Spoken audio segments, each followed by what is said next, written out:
जय श्री राम। आइए जानते हैं सबका मालिक एक है के सिद्धांत पर चलने वाले साईं बाबा के बारे में जानते हैं।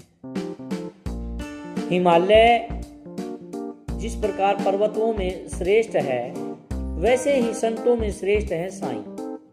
साईं नाम के आगे थे लगाना उचित नहीं, क्योंकि साईं आज भी हमारे बीच है। बस एक बार उनकी शरण में होना जरूरी है, तब वे आपके आसपास होंगे। यह अनुभूत सत्य है। साईं बाबा के बारे में बहुत भ्रम फैला है कि वे हिंदू थे या मुसलमान। क्या वे कबीर, नामदेव, पांडुरंग आदि के अवतार थे? कुछ लोग कहते हैं कि वे शिव के अंश हैं, और कुछ को उनमें दत्तात्रेय का अंश नजर आता है। अन्य लोग कहते हैं कि वे अक्कलकोट महाराज के अंश हैं। कुछ धार्मिक युग में व्यक्ति हर संत को धर्म के आईने में देखना चाहता है। कट्टरपंथी हिंदू भी जानना चाहते हैं कि वे हिंदू थे या मुसलमान। यदि मुसलमान थे तो फिर हम उनकी पूजा क्यों करें? मुसलमान भी जानना चाहते हैं कि अगर वे हिंदू थे तो फिर हम उनकी समाधि पर जाकर दुआ क्यों करें? साईं बाबा के बारे में अधिकांश जानकारी श्री गोविंदराव रघुनाथ दाभोलकर द्वारा लिखित श्री साईं सच्चरित्र से मिलती है। मराठी में लिखित इस मूल ग्रंथ का कई भाषाओं में अनुवाद हो चुका है। यह साईं सच्चरित्र साईं बाबा के जिंदा रहते ही 1910 से लिखना शुरू किया। 1918 के समाधिस्थ होने तक इसका लेखन चला। लेकिन अब सवाल यह उठता है कि कितने हैं जो सबका मालिक एक की घोषणा करते हैं। यह देखा गया है कि साईं को मानने वाले भी ज्योतिष, तथाकथित बाबा और अन्य लोगों के चक्कर में भटकते रहते हैं। इससे पता चलता है कि वे सब भ्रमित हैं। वे उन्हें साईं पर भरोसा नहीं। साईं बाबा का मिशन था लोगों में ईश्वरवाद के प्रति विश्वास पैदा करना, उन्हें कर्मकांड, ज्योतिष आदि से दूर रखना और उनके दुख दर्द को दूर करना, साथ ही समाज में भाईचारा कायम करना। साईं हिंदू थे या मुसलमान?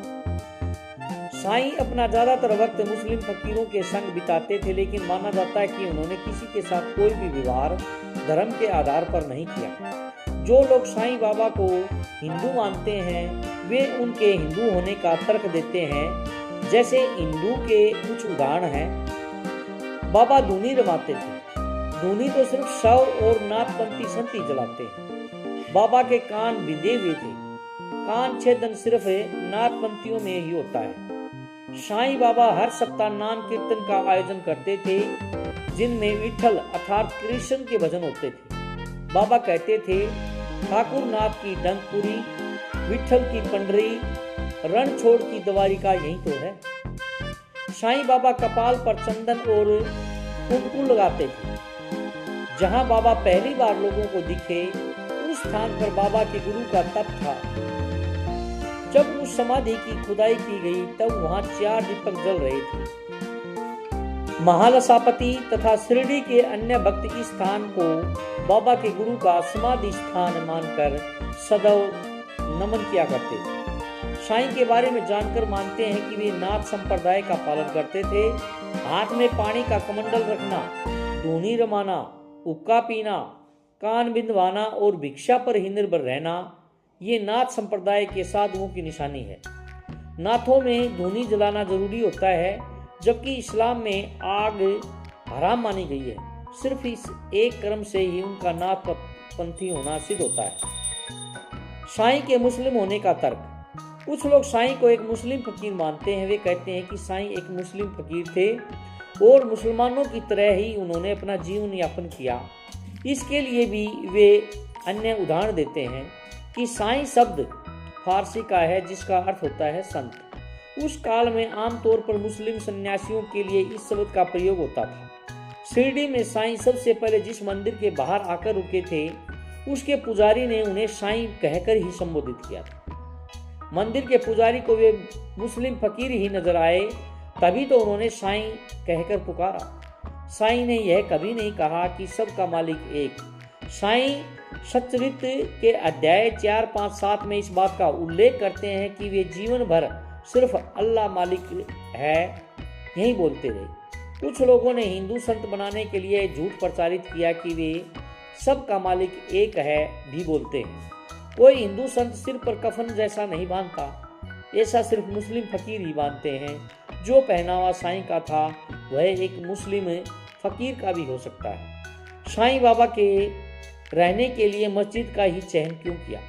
वहाँ और भी स्थान थे, लेकिन वे जिंदगी भर मस्जिद में ही रहे। साईं सचित्र के अनुसार साईं बाबा पूजा पाठ, ध्यान, प्राणायाम और योग के बारे में लोगों से कहते थे कि इसे करने की कोई जरूरत नहीं है।